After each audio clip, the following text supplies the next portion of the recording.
A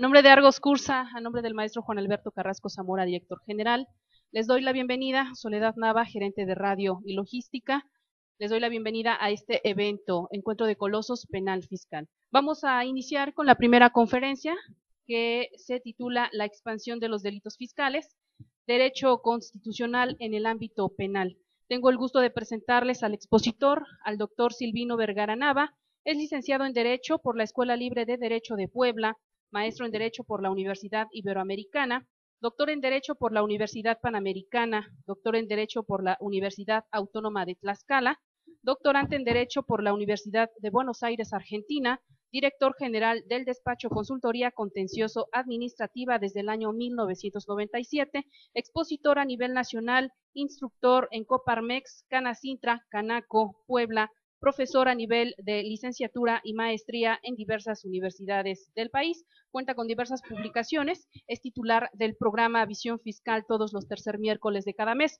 a través de www.argoscursaradio.com. Les pido un fuerte aplauso para darle la bienvenida, por favor. Bienvenido, doctor Silvino, adelante. Bueno, buenos días. Vamos a platicar algo relacionado, no vamos a hablar de todos los delitos, vamos a hablar de uno, de la fracción tercera del artículo 113, de ese vamos a estar platicando el día de hoy. Y pues vamos a hacer algunos comentarios al respecto, a ver qué opinión tienen de esa disposición. A veces cuando son las reformas del Código Fiscal, el último artículo en comentar es la parte penal es la última que nos interesa. Y pues en la parte del artículo 113, normalmente ni siquiera lo comentamos, ¿no? Pues ahí están los delitos y no hacemos mucho énfasis en esa disposición. El objetivo de la plática del día de hoy pues es ver en términos generales esa disposición y cómo pues es una forma que tiene la autoridad para poder de alguna manera ejercer esas atribuciones para toda la reforma que tiene que ver más que nada con el tema de la elusión y la defraudación fiscal, ¿no? Lo relacionado sobre todo con la disposición de la existencia de facultades de la autoridad para verificar las operaciones que inexistentes o los comprobantes fiscales falsos, ¿no? Los comprobantes o las operaciones ficticias, ¿no? Que es como lo llama ahí el artículo 113 de la fracción tercera del Código Fiscal, que habla propiamente de un delito nuevo que no estaba establecido y que bueno, pues pareciera que está regulado con estas otras reformas, como el artículo 69b. Pudiéramos decir que ese artículo del 113 pues se complementa con esa disposición. Antes de hablar de ese artículo 113, fracción tercera, me gustaría platicar un poquito, pues que hoy, más que nada, con un estado que como todos los estados en el mundo, que no es una excepción el estado mexicano, pero que todos los estados, o la mayoría de los estados en el mundo, pues más que un estado de seguridad jurídica, pues es un estado de seguridad pública, ¿no? Donde lo que se busca pues no es lo mismo que un estado de seguridad jurídica. En un estado de seguridad jurídica lo que buscamos pues es la certidumbre, ¿no? Por ahí había un autor que hablaba de la seguridad jurídica entendida como previsibilidad, ¿no? Hacer las cosas previsibles. Y una forma de entender esa previsibilidad pues es precisamente con las reglas que resulten lo más claras posibles y lo menos modificables, ¿no? Es uno de los requisitos de la seguridad jurídica, ¿no? Que las leyes no se modifiquen, que las reglas sean claras y que sea más fácil cumplir la ley que incumplirla. Hoy pareciera que es exactamente lo contrario, ¿no? Hay un principio en la Constitución que es el principio de rigidez de la Constitución, que las constituciones no tienen que estarse cambiando cada momento, y ese principio de rigidez de la Constitución, pues lo vamos modificando, ¿no? Hoy vemos que la Constitución mexicana se cambia de dos formas, ¿no? De una forma material y otra forma interpretativa, ¿no? Y nosotros lo vemos en materia fiscal, porque en forma material, pues vemos que se modifican los artículos, que cambian, ¿no? La reforma del artículo 27, la del 73 de la Constitución, que cotidianamente se modifica, etcétera. Y bueno, y por otro lado, pues también vemos la modificación de la Constitución en razón a su interpretación. Vemos cómo la Constitución se va modificando en relación a la forma de interpretar esas disposiciones. Y pues ahí tenemos, por ejemplo, el caso de la proporcionalidad de las contribuciones, ¿no? Que ha habido, por lo menos en los últimos 40 años, 3 tipos de interpretación de la proporcionalidad de las contribuciones. La entendíamos como capacidad económica, después pasó a capacidad contributiva, y ahora está pasando a ese concepto del mínimo vital, ¿no? Y con ese concepto del mínimo vital, pues está permitiendo que se abra un grifo de una serie de cargas fiscales que se le establecen a los particulares, y que de alguna manera pues eso ha estado limitando mucho la posibilidad de que los particulares puedan acudir a esas instancias jurisdiccionales a manifestar la violación a esos principios, porque se modifican no en lo material, sino que se modifica el concepto. Entonces, adicionalmente a esa modificación material que vemos de la Constitución, pues también vemos las modificaciones conceptuales, ¿no? Ya no entendemos la proporcionalidad como la entendíamos hace 10 años, y bueno, pues eso da como consecuencia que pues todo esto se tengan una serie de disposiciones legales que se modifica. ¿Por qué la expansión del derecho penal? Bueno, pues porque cada día las modificaciones de las leyes, ¿no? Las leyes cada día que se modifican, pues incrementan un delito, o lo que era una infracción se vuelve un delito, o lo que era una tentativa se vuelve un delito, y entonces, bueno, pues se expande el derecho penal, y el problema de expandir el derecho penal es que, pues el establecer cada día más delitos, pues genera un problema también de legitimidad del Estado, ¿no? Yo no puedo hacer que obedezcan mis ciudadanos, ¿no? Mi población, y como no les puedo tener formas de que puedan cumplir mis ciudadanos con las disposiciones que pongo, pues por lo menos que sea a través de los delitos, ¿no? Entonces, a través de la fuerza, pues vamos a hacer que cumplan los ciudadanos sus obligaciones. Entonces, lo que antes era una infracción administrativa se vuelve delito, lo que antes era una tentativa se vuelve un delito. Vamos a hablar ahora del artículo 113, fracción tercera, y vamos a ver sus características de ese delito. Pues ahí no establece ninguna omisión de pago de contribuciones para que se considere que se comete el delito propiamente. Y bueno, pues es lo que vamos a estar platicando ahí muy rápidamente.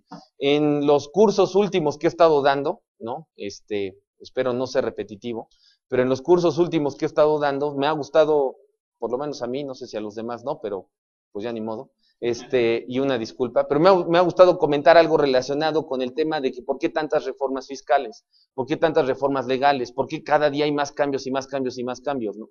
Si nosotros hacemos una línea del 2007 a la fecha, del 2008 a la fecha, vamos a ver cómo cambian y cambian las disposiciones legales, no nada más las reformas constitucionales, no nada más las reformas fiscales, que ustedes mejor que yo las dominan, sino que normalmente están modificándose y modificándose una serie de disposiciones, y bueno, pues pareciera que hoy ya no sabemos ni siquiera dónde estamos puestos, ¿no?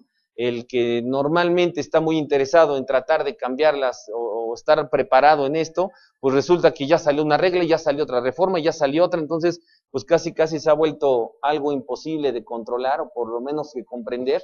Y pues pareciera que ese dicho del que yo solo sé que no sé nada, pues cada día es más aplicable, ¿no? Por más esfuerzos que demos, pues el asunto es que es muy difícil entender muchas interpretaciones y muchas disposiciones legales.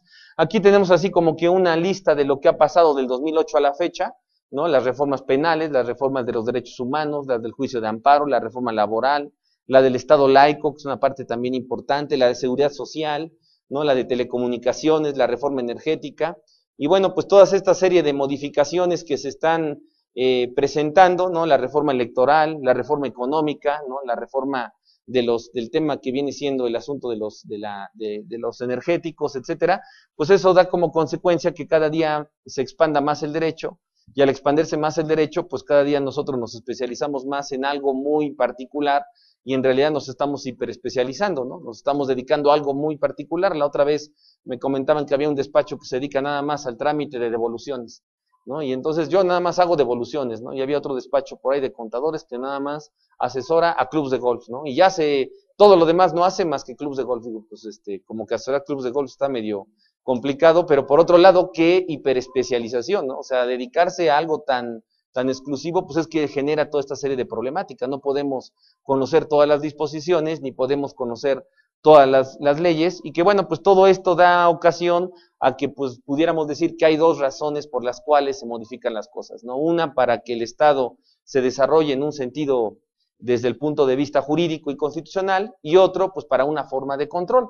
Si nosotros nos damos cuenta, pues pareciera que la forma en la cual se está modificando las leyes, pues da a entender que es una forma de control. Si nosotros relacionamos algunas cosas, bueno, pues encontramos por ahí el reconocimiento de la competencia de la Corte Interamericana en 1998, en relación a lo que se le llama como el Pacto de San José, que México lo firma en el 68, entra en vigor en el 78, se reconoce en el 81, y bueno, pues ya después de esa convención interamericana, pues resulta que se reconoce la Corte Interamericana hasta el 98, da la casualidad que en el 98 va a cambiar el poder y va a pasar al partido de oposición, ¿no? Entonces, pues en ese momento como que mandan la estafeta, y pues cuando a ti te acusen o te digan algo, pues ya fuiste tú, ya no fui yo, ¿no? Da a entender eso, pero bueno, pues el asunto es que pasa ese reconocimiento de la competencia en el 98, y pues dentro de esa gama de asuntos que de alguna forma fueron materia de esa Corte Interamericana, pues muchos de ellos tienen que ver, yo creo que en particular ustedes conocen uno, ¿no? Que es el asunto de Rosendo Radilla y Pacheco, que tuvo que ver con un cambio para la Constitución mexicana y para la jurisprudencia a partir de julio del 2008, del 2011, perdón. Sin embargo, pues hay una resolución en el caso de Castañeda, de Jorge Castañeda, donde creo que mucho tiene que ver esa modificación, porque hoy si ustedes ven la reforma electoral que fue hace un par de meses, en las noticias la reforma electoral pues estaba hablando más que nada del asunto de los magistrados, y que las pensiones de vitalicias y cómo era posible que les daban su pensión vitalicia en esa reforma electoral y tal, y todo lo enfocaron a la reforma electoral, a la pensión vitalicia, y nadie dijo nada de lo que tendría que ver con la reforma que en el fondo correspondía. ¿Y cuál era la reforma que en el fondo correspondía? Pues lo que respondía era el derecho electoral o el derecho político de las candidaturas ciudadanas, ¿no? Las candidaturas independientes. La Corte Interamericana, ¿no? La Corte Interamericana, el 6 de agosto del 2008, después de las elecciones presidenciales, pues resulta que resuelve la Corte en el caso de Castañeda contra México, donde dice que pues México tiene que fortalecer sus derechos políticos y por lo tanto pues debe de prever las candidaturas independientes. La reforma electoral de hace 2 meses pues tiene que ver con la regulación de las candidaturas independientes, para que cualquier, por así decirlo, hijo de vecino, pues pueda inscribirse y poder ser candidato municipal, candidato a la presidencia municipal, candidato a una diputación, a una senaduría, etcétera. Si nosotros vemos los requisitos de lo que es la candidatura independiente, es casi imposible que cualquier ciudadano común y corriente pueda ser candidato independiente. Y bueno, pues entonces, en realidad, pues no cumplimos con esta disposición. Y no obstante que exista alguien que le interese o alguien muy guapo como para entrarle a todo este asunto y hacer todos los requisitos que se requieren, pues el problema es que entonces vamos a encontrar toda la serie de controles que tiene el Estado sobre los particulares. Y esa serie de controles que tiene el Estado sobre los particulares, pues son las obligaciones fiscales, las obligaciones administrativas, las disposiciones que pareciera que desde el contribuyente que anda a pie hasta el que pone una gran empresa, pues es más difícil estar en la regularidad que estar en la irregularidad, ¿no? Entonces, una de las razones, pues podríamos decir que es una razón política, ¿no? Porque finalmente, si los partidos políticos permitieran las candidaturas ciudadanas, pues entonces los partidos políticos como para qué estarían, ¿no? Entonces, una forma de controlar esas candidaturas ciudadanas, pues es precisamente con la reforma electoral, ¿no? Por eso desviamos la atención de la reforma electoral al tema de las pensiones de los magistrados, y por otro lado, pues el tema de las obligaciones de cualquier civil, ¿no? De cualquier ciudadano.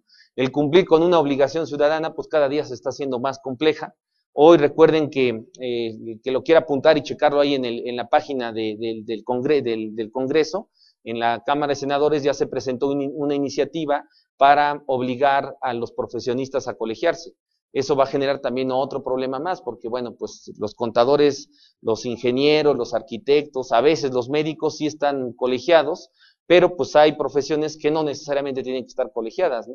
Ahí lo que están diciendo es que van a estar colegiados incluso hasta sus propios auxiliares, ¿no? Entonces, imagínense un despacho de contadores con 20 auxiliares, 30, 10, 15, no sé, pues ahora hay que colegiarlos. Bueno, pues normalmente la colegiación, creo salvo su mejor opinión, más que la colegiación sea un derecho de asociación libre, pues en realidad la colegiación no es inclusiva, sino que es exclusiva, ¿no? Es exclusión más que inclusión, ¿no? Entonces, pues como yo estoy en mi colegio están mis cuates, y en el colegio de enfrente están los otros cuates, y yo no me llevo con ellos, y cuando ya no me llevo con los de aquí, me voy con los de enfrente y tal, y bueno, pues más que nada se vuelve hasta discriminatorio, ¿no? Y una forma de colegiar, pues es una forma también de controlar a las personas, ¿no?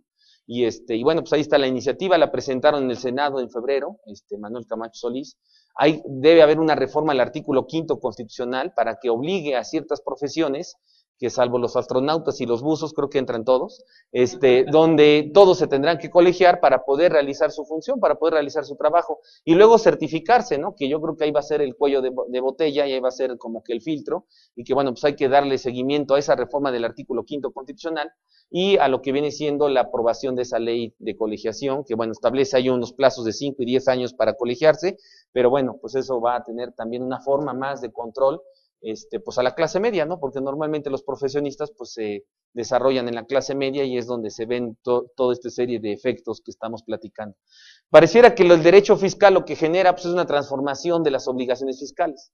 Hoy las obligaciones fiscales ya no son simplemente para recaudar contribuciones y para que el Estado tenga las contribuciones suficientes para hacer frente al gasto público, sino que pareciera que el derecho fiscal pues tiene todas estas características, ¿no? Es un sistema de control más que de recaudación, y si ustedes lo ven, pues vemos el IDE, vemos el caso del IDE, pues fuera así, ¿no? La obligación ahora que subsiste de los 15,000 pesos en efectivo en exceso, pues sigue siendo, cuando se depositan más de 15,000 pesos en efectivo en una cuenta bancaria, pues se sigue reportando por el sistema bancario. Entonces, pues es un sistema de control, ¿no? El hecho de que cualquiera se tenga que inscribir con la firma electrónica y presentarse ante el SAT, pues es una obligación que finalmente no le va a redituar al Estado, o sea, no le genera ninguna recaudación el que 35 accionistas se formen un día a presentarse a inscribir al RFC, ni tampoco que se inscriba un estudiante, ¿no? Cuando son mayores de 18 años, ni tampoco a lo mejor los famosos ninis, ¿no? Pero bueno, pues la autoridad lo que está haciendo es que para cualquier trámite, pues se estén inscribiendo, y entonces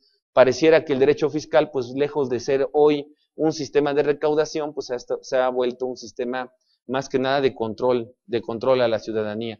Y bueno, pues el asunto es que también la parte del sistema fiscal, del sistema contributivo, pues vemos que el cumplimiento de las obligaciones, lejos de que sea sencillo, pues es al contrario, ¿no? Hoy hay un problema generalizado en relación con el incumplimiento de las obligaciones fiscales. En las noticias salió que el 8%, ¿no? Una semana antes, el jefe del SAT dijo que el 8% de los del régimen de incorporación se habían inscrito como fecha límite para poderse inscribir, ¿no? Entonces el 8.8 se había inscrito. Entonces, pues el 8.8 que estaban obligados a inscribirse, pues no es nada, ¿no? Y ese margen tan diminuto de inscripciones, pues significa un incumplimiento de la ley generalizada. Pero pareciera que el objetivo es precisamente que seamos incumplidores de la ley, ¿no? O sea, que sea más fácil que no cumplamos con la ley a que estemos dándole cumplimiento a las disposiciones legales. Y luego, por otro lado, en los tribunales, sobre todo en los órganos jurisdiccionales, pues pareciera que la seguridad jurídica no es del contribuyente, sino que la seguridad jurídica es del Estado. Hoy que se presentaron los amparos estos de la contabilidad, pues de entrada fue algo así hasta como penoso, ¿no? En unas oficialías de partes que no tenían la infraestructura para poder recibir todas esas promociones.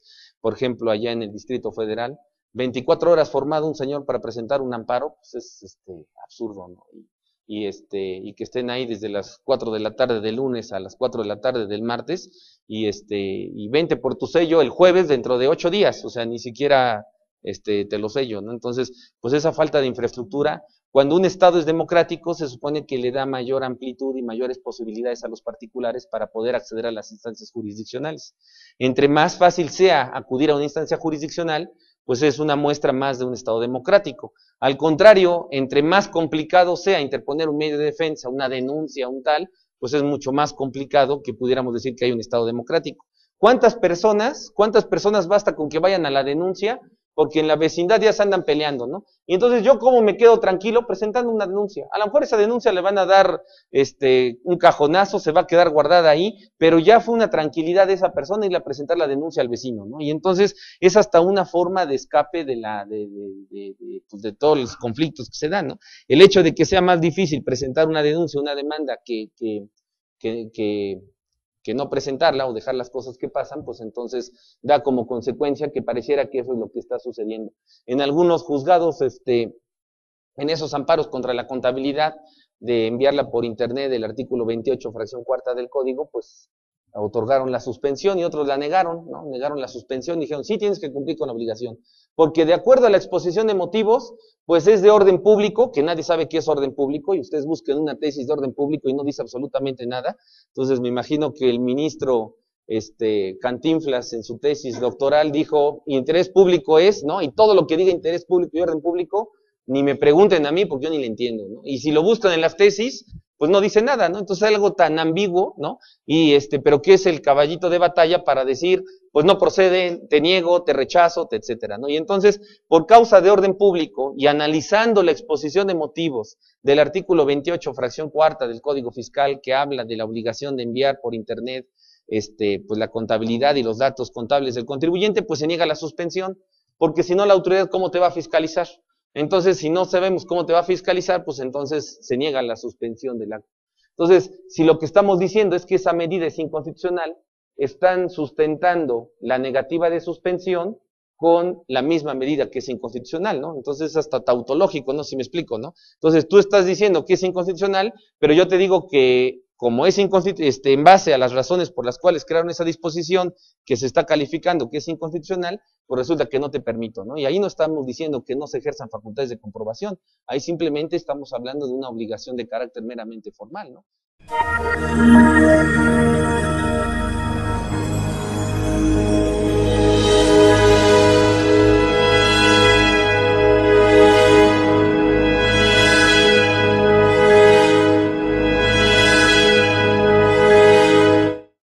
Bien, vamos a continuar con este evento, Encuentro de Colosos Penal Fiscal.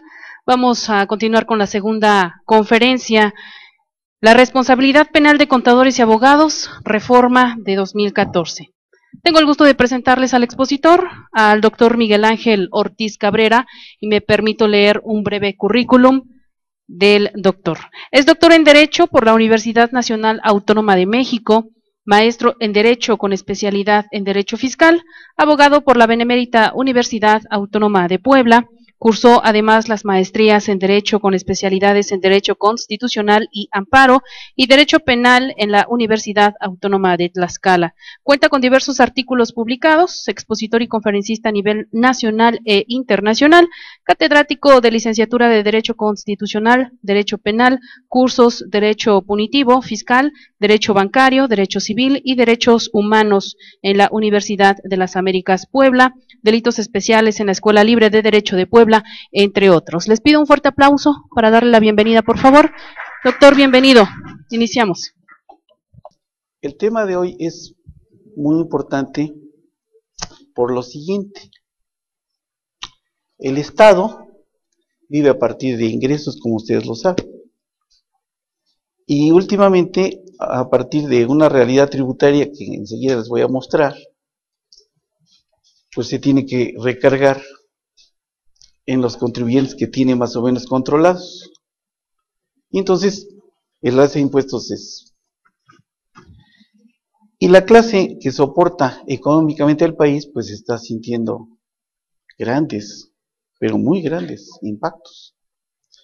Al grado tal que, pues yo no quisiera ser ni alarmista ni pesimista, pero hay un enorme descontento social. Y bueno, eso se debe a que hay una deficiente política financiera pública. Solamente los grandes jerarcas de la Secretaría de Hacienda dicen que en México no pasa nada. Pues no pasa nada porque ellos no saben ni lo que ellos ganan.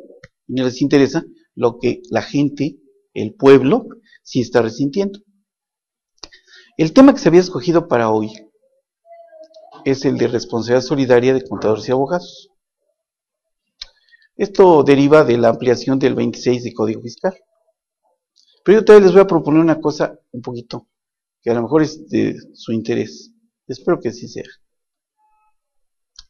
Yo doy el curso de punitivo en la Universidad Autónoma de Tlaxcala desde el 94. y lo daba también en la Universidad de las Américas, en donde había la especialidad de fiscal. Y últimamente tuve que ir a Mérida, y como nada más fueron 2 días, tuve que supercompactar el curso. Pero si ustedes gustan, lo traemos y lo vemos. Y vemos visto desde el satélite Morelos, en Tlaxcala doy en 2 meses, y lo vemos en esta tarde, ¿qué les parece? Entonces yo creo que vamos a tener una visión más completa de todos los delitos fiscales. ¿Por qué? Porque fíjense que yo he observado un fenómeno que fue de mi preocupación más grande cuando ingresé al doctorado en la UNAM. Y se refería a que allá hay comités, por ejemplo aquí en Puebla, no sé cómo está en la UAP, pero en Tlaxcala nada más hay un comité en la universidad, pero en la UNAM había 5. Había un comité de fiscal y había un comité exclusivamente para penal. Y yo advertí una cosa, y eso fue mi preocupación. Los contadores, y lo digo con respeto, o los fiscalistas, no saben penal. Y los penalistas no saben fiscal. Y ahí está el grave problema. ¿Y saben por qué? Porque fíjense que de 1960 en adelante, el derecho penal, hagan de cuenta, como que explotó, creció de una forma desmedida. Pero la persona que hizo los delitos fiscales, que no tengo el nombre de quien lo haya hecho, yo creo que esa persona ya había salido al extranjero, porque en la evolución del derecho penal, los delitos en el contexto nacional, había una corriente que se llamaba causalista. Pero ¿qué creen? Desde 1930 en Europa surgió otra corriente que se llamaba finalista, encabezada por un señor que se llamaba Hans Wenzel. Pero los delitos fiscales, el señor que se sentó a redactarlos, ¿qué creen? Era finalista. Y mientras en México, a nivel nacional, se andaban peleando por las corrientes causalistas, la materia tributaria en lo referente a los delitos ya iba adelante y nunca se habían dado cuenta. Es más, hay un libro de un autor, que no les voy a dar el nombre porque lo voy a quemar, no quisiera cometer esa atrocidad, que cuando estoy en lugares que no son tan públicos, mis alumnos me dicen, oiga, este libro, ni lo compren. ¿Por qué? Yo no tengo ni el gusto de conocer al autor, ni tampoco quiero conocerlo. ¿Por qué? Porque él se quedó en la corriente causalista e interpreta los delitos fiscales a la luz de esa corriente. ¿Y saben qué? Eso es completamente obsoleto. O sea, si usted llega ante un juez de distrito, porque los delitos fiscales son de orden federal, y hace un planteamiento de esa naturaleza, el juez de distrito se va a reír. ¿Por qué? Porque eso ya no funciona.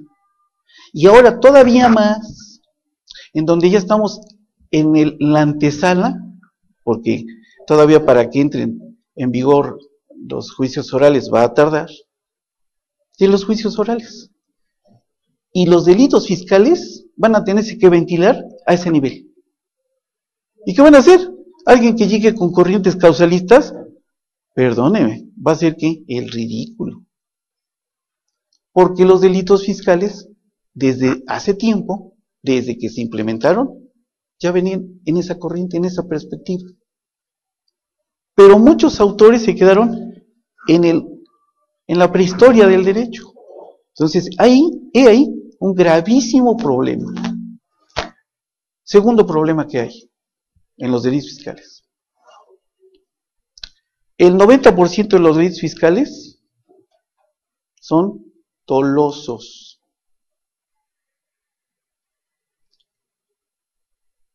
¿O ustedes alguna vez considerarían factible un contrabando culposo? O sea, ¡ay! Yo no sabía que esto era ilícito traerlo. Oye, no, espérate. Entonces, ¿cuál es la diferencia básica? La intención. La intención. Ahora, pero ¿qué les parece si, para que no perdamos la hilación, explicamos en principio el tema que se había comentado para esta tarde y después nos vamos introduciendo paulatinamente en eso? Yo lo traigo aquí unas notas y lo vamos viendo. ¿Cómo dijo usted que se adelantaba? ¿Así? Ahí está, fíjense. Empezamos con esto y después pasamos ya a los delitos fiscales. Y si al final de esto es de su interés, con mucho gusto, esto lo hice ayer en el despacho y está a sus órdenes. Entonces, miren, cuando hay una responsabilidad, más bien una solidaridad, aquí está, fíjense, cuando hay una pluralidad de acreedores, de deudores o de ambos, es una obligación, y cada acreedor puede exigir el todo del objeto, y cada deudor debe pagar el objeto, no obstante que ese objeto sea divisible. ¿De dónde sale esta definición? Ustedes dicen, oye, ¿y eso qué? ¿Quiénes de acá son abogados? A ustedes en alguna parte les deben haber dado su maestro de obligaciones, el libro de Gutiérrez y González. Eso está tomado en Gutiérrez y González. Por cierto, pero un civilista extraordinario. Yo tuve el gusto de conocerlo en la UDLA y en la UNAM. Ya falleció. Ahora su esposa acaba de sacar un libro muy bueno sobre nulidades. Entonces, ¿qué es lo que se pretendía con esta responsabilidad solidaria? El fisco, por naturaleza, nunca litiga desprotegido. Ese es un postulado fiscal. Entonces, si lo que necesita es que los recursos ingresen, pues qué mejor forma, si ya habían encontrado la solución de hacer solidario a los notarios, los corredores públicos, o sea, a los fedatarios, pues ahora hay que ampliarlo. ¿A qué? O lo ampliaron a los contadores y abogados. ¿Por qué? El fisco lo que necesita es el cumplimiento de las obligaciones tributarias, pero mucha gente no pretende o no quiere cumplir con las obligaciones tributarias porque hay un desaliento en la aplicación de ellas. Ellos dicen, bueno, ¿para qué pago impuestos si se los van a robar? Sí, pero tú tienes una obligación conforme al 31, fracción cuarta constitucional, y cometes un delito de omisión, y si no cumples, te arriesgas a esto. Entonces, en el camino del delito, a donde hay un autor material, un autor intelectual, un encubridor, inclusive en materia tributaria, el delito de encubrimiento es autónomo. Pero entonces, ¿qué hicieron? Dejaron la puerta abierta para que entonces a los abogados o los contadores que eventualmente llegasen a cometer una asesoría que no es adecuada a favor de un contribuyente, los hacen solidarios responsables. Entonces, el contador o el abogado se convierten ¿en qué? En materia penal tributaria. ¿Ustedes recuerdan aquella figura del camino del delito? Licenciado, ¿se acuerda usted quién era el primero que estaba en el camino del delito? ¿Usted no se acuerda, licenciado? No, ese es, no, antes, cuando está preparando la comisión del hecho delictivo. Eso, ¿cómo se llama el que lo refiere, o el que lo hace? A ver, José Luis, ilústranos. El autor intelectual. Entonces, cuidado, el contador, el abogado, fíjense, ¿por qué esto es delicado? Miren, una cuestión es la evasión del impuesto que cae en la defraudación fiscal, y otra cosa es la ilusión, que es la que está permitida. Pero eventualmente hay una raya muy tenue en la cual se pueden brincar, a veces por no conocer esas diferencias que estamos comentando. ¿Cuál es en sí el punto medular en esto? Miren, siempre he dicho que ahí radica el secreto de muchas cosas. Cuando con el ingenio del contador logran bajar la base gravable, perfecto, es válido. Pero si para bajarla crean, construyen, maquinan, cuidado, porque esa es defraudación fiscal y es delito grave y no cabe fianza. Cuidado. Entonces, a veces en esas asesorías que se les hace muy fácil a muchas, yo conozco muchos contadores que con toda la buena intención, a la hora de sugerir algo, mira, al contribuyente le sugieren la creación de una empresa, la extinción de una empresa, cuidado, porque eso es defraudación fiscal. Hay gente que tiene, o grandes empresas que tienen corporativos muy grandes, y que estos corporativos están creados para generar una cosa que le llaman planeación financiera. Si cae dentro de la ilusión, no hay problema, pero cuidado, porque si para caer en esa ilusión financiera, o más bien en esa ilusión de impuestos, hacen una empresa, crean una figura jurídica, cuidado, eso es maquinación, eso es dolo. Y los delitos fiscales son dolosos. Entonces, esa construcción es lo que castiga el fisco y lo que castiga el delito fiscal. Entonces, hay un parteaguas, pero es muy tenue y eventualmente se pueden pasar y luego a veces ni lo saben, sino lo llegan a saber cuando le integran la averiguación y cuando consiguen. Entonces, ¡ay! Empiezan los dolores de cabeza. Fíjense, a propósito de lo que comentábamos hace un momento de que los fiscalistas no sabían penal. Hace como unos 5 años, manejé un asunto, no más, unos 10, en donde había un delegado aquí de la PGR que un buen día le dieron las gracias. Entonces él, como sí conoce la materia penal, fue a dar a la Procuraduría Fiscal. ¿Y qué creen? Enderezó todos los problemas que había ahí, porque él sabía penal. Cuando me di cuenta dije, ¡ay! Fíjense, además, en un delito tan sencillito que lo empezaron a corregir desde esa fecha. Todos los que son contadores, ¿quiénes son contadores de por acá? ¿Tienen por ahí a la mano la ley del SAT? Nada más para que me corrijan si es el 11 o el 12 o el 14 de la ley del SAT. ¿Por qué? Fíjense, hasta antes de esa fecha, conforme al artículo que enseguida nos van a hacer favor de leernos aquí algunos de los contadores, toma asiento.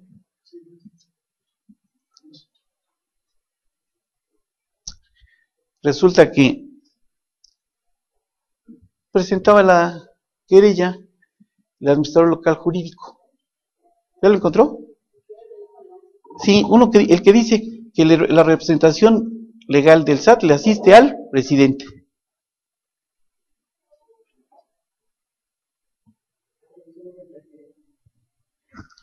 ¿Qué artículo es? 14, fíjense, ya se me había patinado. La Alzheimer me llega. A ver, ¿no me los leo, por favor?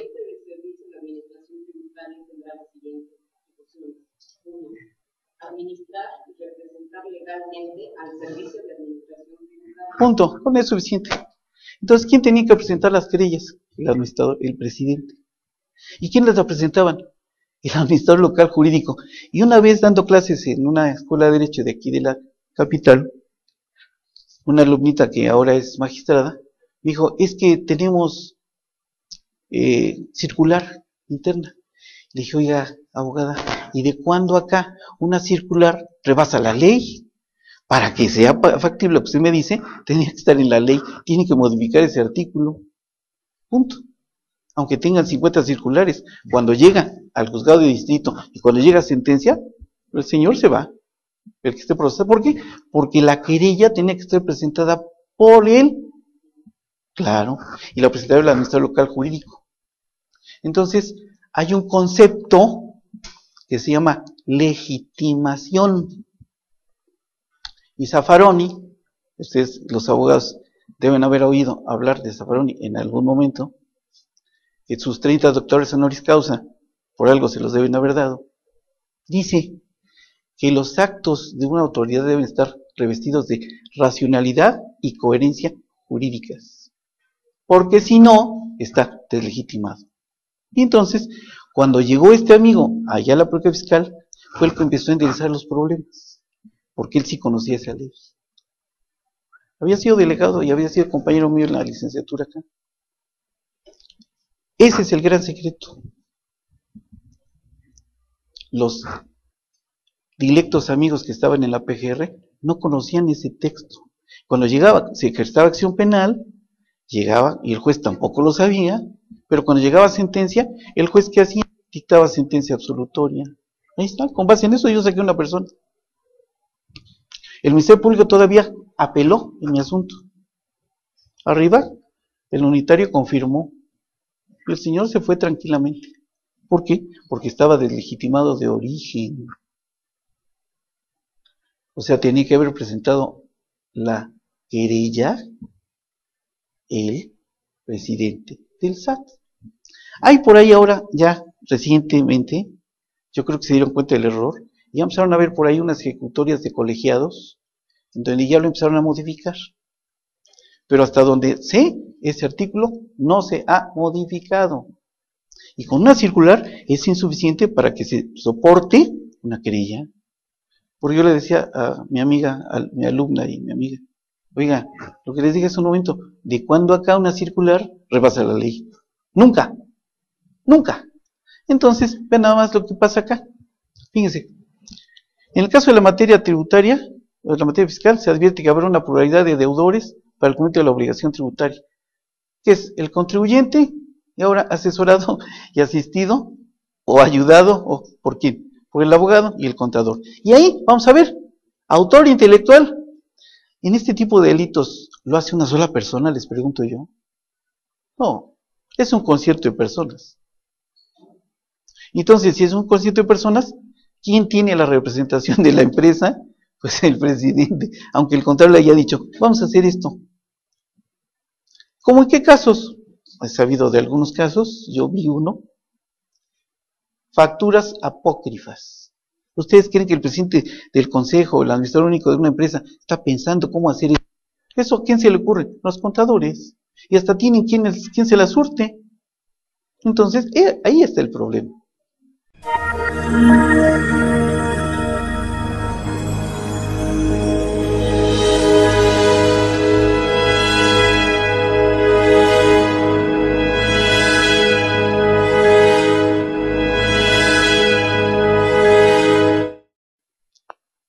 Muy buenos días. Buenos días. Vamos a continuar con el evento Encuentro de Colosos Penal Fiscal. Buenos días a todas las personas que nos ven a distancia.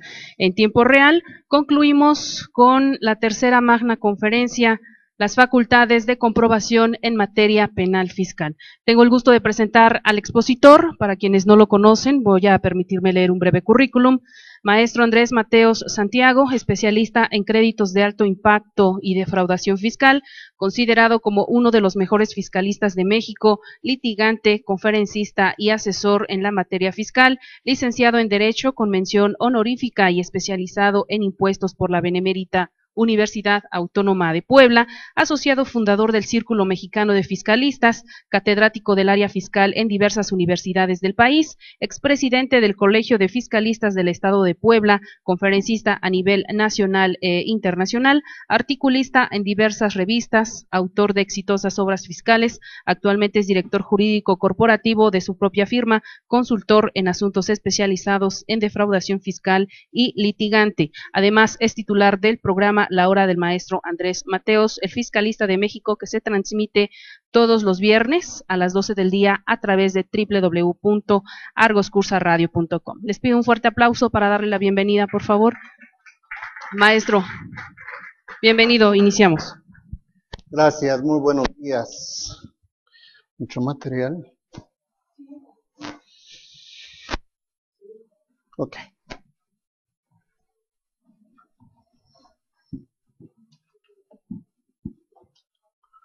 Muy buenos días. Pues vamos a terminar con este micrófono nos queda suelto para el auditorio, ¿sí? Ok, ahí tenemos el micrófono para el auditorio.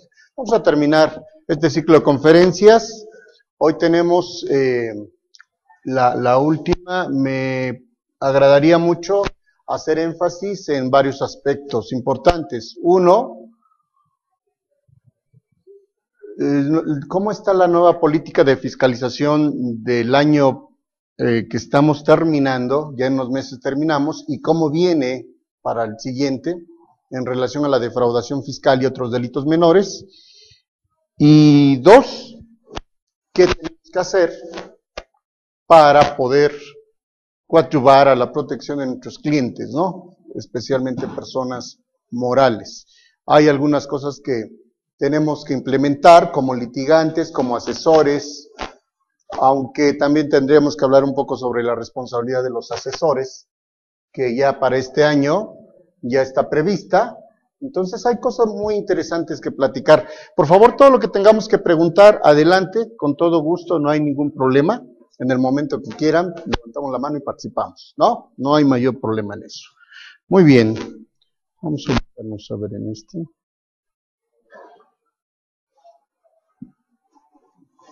Bien. En la defensa fiscal no hay milagros. Ya tienen por ahí su material. Les enviaron su material. Bueno, los que no tengan máquina ya lo consultarán en su casa, ¿no? En su oficina.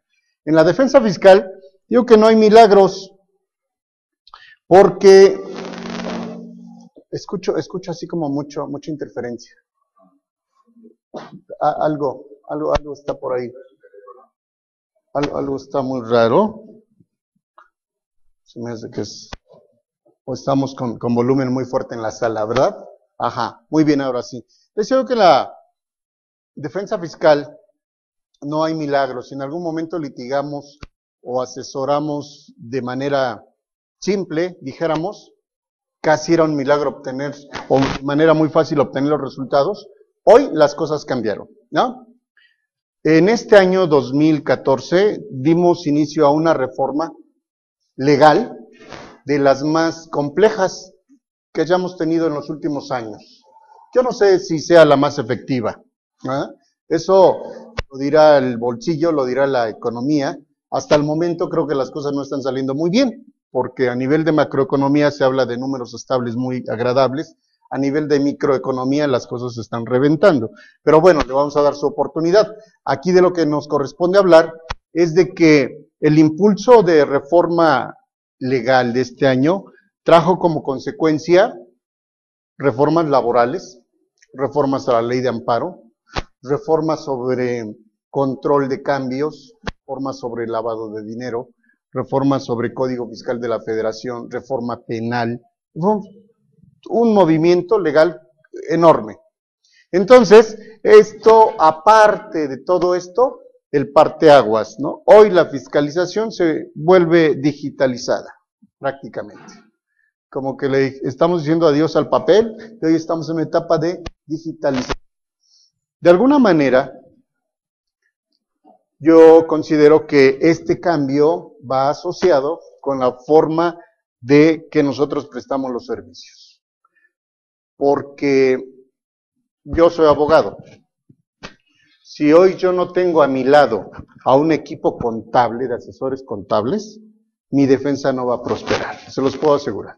No va a prosperar porque ya los agravios que conocíamos con anterioridad los litigantes, de forma, por ejemplo, que la notificación, que la competencia, están bastante estudiados por las autoridades, bastante resueltos, que son totalmente insuficientes para continuar en esa tendencia. Hoy, los que prestamos servicios de defensa y especialmente la defensa penal fiscal, necesitamos obligatoriamente estar asociados de un buen equipo contable y de asesores expertos fiscales. Por ello, yo también considero que ustedes, los contadores que se encuentran aquí, también necesitan hacer una asociación con abogados que conozcan de derecho fiscal. De otra forma, no vamos a caminar hacia adelante, porque hoy hay que buscar resultados, no nada más llevarnos el procedimiento como viene. Y además porque hay mucho, la función es preventiva. La defensa fiscal hoy da otro cambio y hoy debe ser muy preventiva, que es algo que también vamos a tocar en la última parte de la conferencia. ¿Cómo podemos prever hoy la defensa fiscal? ¿Cómo podemos prever todos esos malos resultados, ¿no? Bueno, por mi parte sí, ya tengo buen equipo ahí, asesor contable, pero obviamente estoy abierto siempre a mis compañeros expertos en contabilidad, en impuestos, en finanzas, todo ello hoy a la parte de la defensa fiscal, ¿ok? Las facultades de comprobación, las autoridades nos traen como el mismo caminito el mismo caminito para poder detectar la comisión de delitos fiscales. Pero hoy no nada más son fiscales, sino también son de otro tipo, como por ejemplo los delitos financieros, y que parten de las facultades de comprobación. Las facultades de comprobación en Código Fiscal, el 42 del Código Fiscal, hoy sirven no nada más para las autoridades hacendarias, sino para otro tipo de autoridades, obviamente incluyendo a las ministeriales. Entonces, siguen siendo el aspecto predilecto de las autoridades, ¿no? Pues acá, nada más le agarro en la tercera y ya está. Ahí está. Desde mi punto de vista, hoy las revisiones van a ser de carácter de gabinete, en su modalidad de gabinete, mayor a las de visitas domiciliarias que teníamos anteriormente. ¿Por qué a las de gabinete? Porque como hoy ya la información fluye y la tiene la autoridad en su poder, y la va a tener, digo, estamos en espera de los amparos en contra de la obligación de subir la contabilidad de medios electrónicos, pero como quiera que sea, debemos hacernos a la idea de que hoy la autoridad va a tener a la mano toda la información. Entonces el tipo de revisión que se antoja más propicio es el de revisiones de gabinete.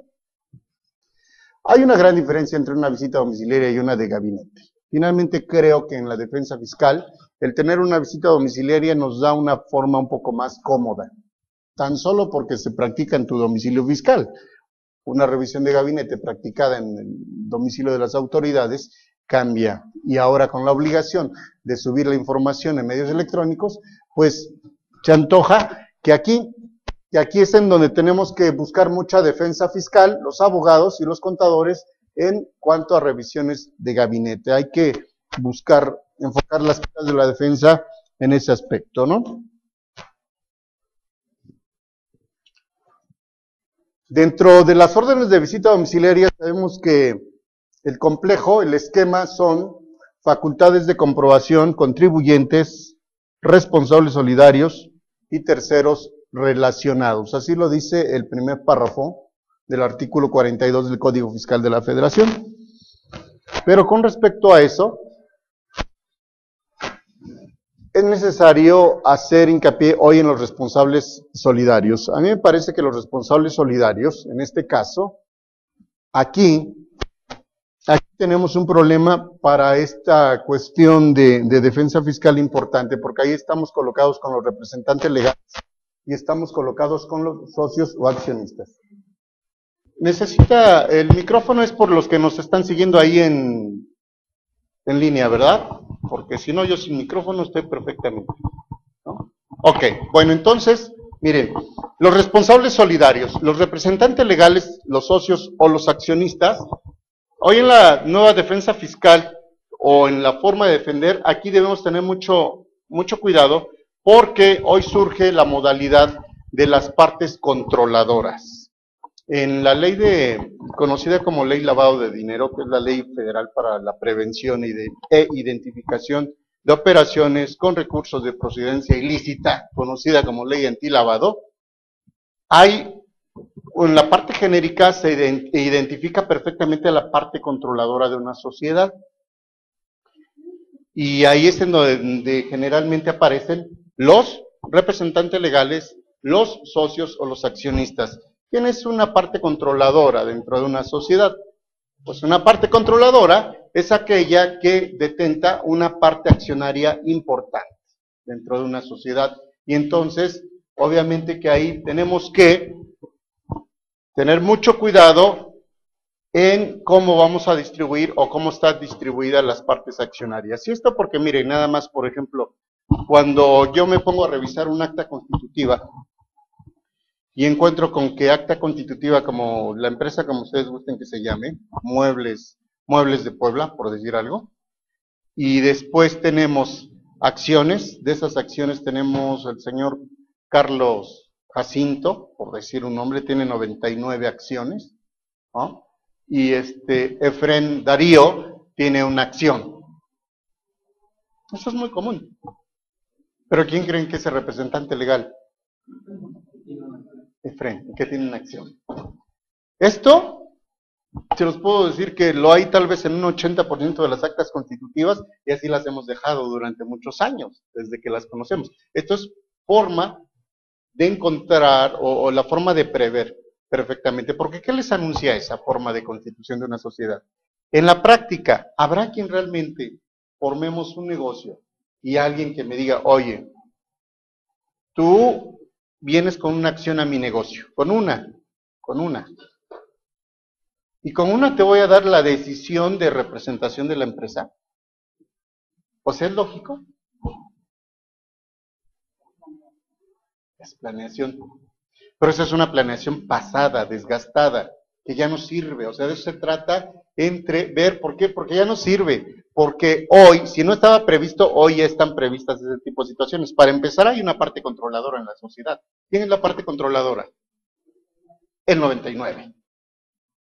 ¿Por qué le conocemos parte controladora? Porque puede tomar las decisiones de fondo dentro de la sociedad. Ah, pero resulta que él no es el representante legal es el que tiene el 1%, y resulta que ni siquiera viene, ni siquiera aparece. Entonces, en un esquema de defraudación fiscal, ¿se les antoja pensar, por ejemplo, que es un prestanombres? Claro.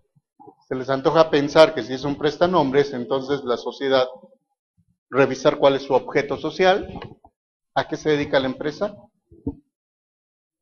Y si vamos a revisar el objeto social, pues obviamente vamos a empezar a revisar la parte de cuentas bancarias de la empresa. Entonces, por ejemplo, ven cómo esa fotografía vista aquí al acta constitutiva nos arroja de inmediato una presunción. Digo, no podemos decir que porque tengas el 1% ya vamos a acusarte de una planeación indebida. No. Pero, claro que hay muchos elementos, porque en una realidad nadie hoy en día constituye una empresa dándole el 1% a una persona y dándole la dirección general de toda la empresa. Nadie, en su justo sentido. Y esos son elementos suficientes para ponerle un foco rojo de vigilancia. Entonces, ¿qué tenemos que hacer, señores? Tenemos que ajustar esas partes de negocio y olvidarnos de que esa defensa, si anteriormente esa defensa nos funcionó ahí, pues ya funcionó, pero hoy ya no va a funcionar porque hoy tenemos nuevos esquemas de legalidad, nuevas presunciones, nuevas formas de revisar. Entonces, hay que nivelar, hay que realizar nuestra asamblea extraordinaria para poder nivelar un poco la parte accionaria. Ahora, si esa es la realidad, bueno, pues esa es la realidad, tampoco vamos a mover nada. Pero si no es la realidad, tenemos que empezar a ajustar. Por lo tanto, miren, la defensa la podemos hacer a través de documentos, como actas constitutivas, como documentos en los cuales se ordene la práctica de actos administrativos, de fiscalización, como en documentos en los cuales se determinen créditos fiscales.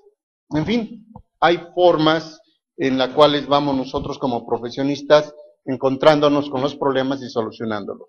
Mi punto de vista hoy, lo que cuando menos yo sugiero y estoy haciendo con las empresas es hacer la defensa desde la parte de la constitución de la sociedad. Es decir, estoy trabajando mucho con los notarios, estoy trabajando con los corredores públicos. Porque ahí es donde tenemos que ver el punto. Desde el punto de vista constitución de la empresa, desde ahí. El objeto social, por comentarles algo. Hay empresas que traen 10 hojas, 5 hojas de objeto social, ¿no? Te puedes dedicar desde vender este tipo de controles a cuestiones financieras, inmobiliarias, a importar, exportar, no sé. Pueden hacer todo en la vida. Y cuando es, bueno, ¿y qué realmente, qué cosa es lo que tú haces, empresa? No, pues yo lo que hago son las pilas para este control. ¿Algo más? No. ¿Cuánto tiempo tienes de constituido? Años. ¿Has hecho algo más? No. ¿En tus proyectos está hacer algo más de eso? Tampoco. Entonces, ¿para qué tenemos un objeto social con 70, 80 puntos 50 de más que ahorita no nos causa un problema? Ahorita no nos causa ningún problema. Pero, espérense en 1 año, en 2 años, cuando la revisión se haga directamente al objeto social o al documento denominado acta constitutiva. Cuando menos vamos a tener la obligación de avisar que tengo 80 o 90 puntos de objeto social. Ahora, los que desarrolle ya será otro punto. Ahí habrá otro tipo de obligaciones. Bueno, entonces, yo soy de la idea que si estamos explotando 5 puntos, o son los que pueden llenar nuestro universo como empresa, pues tenemos que eliminar 70 puntos que no estamos haciendo. Quítalos. ¿Qué te cuesta? Un acta de asamblea extraordinaria. Poner en orden del día, se somete a discusión la reducción del objeto social en función de que no se están explotando, no se están haciendo uso de los mismos y se somete a discusión. Después de una deliberada discusión, los presentes llegan al acuerdo de disminuir el objeto social de la empresa, bajo el entendimiento de que, de ser necesario, en su momento, ampliarlo nuevamente, pues se tomará nuevo acuerdo por los socios. Y ¡pum!, lo cortas, emites tu nueva acta, ya reducidita. Por ejemplo, hoy, entre menos tenga la empresa puntos de riesgo, puntos de revisión, es una empresa que está, cuando menos está un poco más protegida con sus propios elementos, sus propios recursos. También me he encontrado muchas empresas que tienen a toda la familia como socios. Las empresas familiares en México, ese es un punto bien importante. Está el papá, la esposa, los hijos, y si quieren por ahí el que ya se casó, está también la nuera o el yerno. Y son 8 socios. Pero ninguno de ellos interviene más que el papá, por ejemplo, y el hijo, que son los dos que fundaron la empresa y son los únicos dos que están ahí. ¿Y los otros? ¿Para qué los tenemos allá? Es una bomba. Tienen un riesgo. En algún momento sí tienen obligaciones fiscales, sí son socios, sí intervienen. De derecho intervienen, aunque de hecho no lo hagan, ¿no? De derecho ahí están en la empresa y son responsables solidarios.